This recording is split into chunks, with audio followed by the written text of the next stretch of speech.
Well, it's interesting because Will Smith is not going to attend. I actually talked to Spike Lee about this, and he said, he goes, I'm not attending, but I'm not calling for a boycott.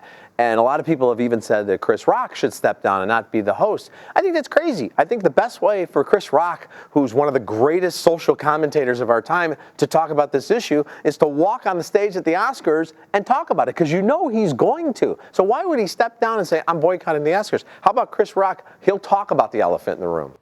So is it up to Chris Rock to talk about the elephant in the room?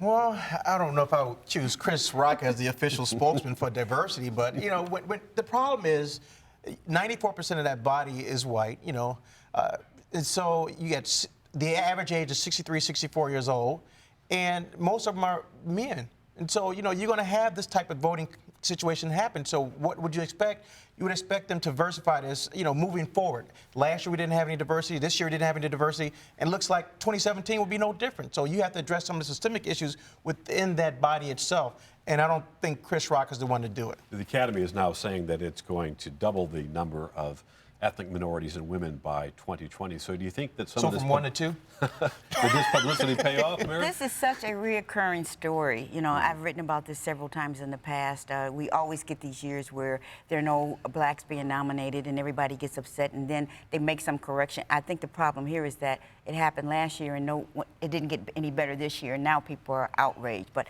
as far as watching the Oscars, as far as I'm concerned, most of those movies I wasn't interested in. I didn't go see. So, a big part of the viewing audience, you're gonna miss them. If you don't have diversity at the theater or in the movies, you're gonna miss a big chunk of the population.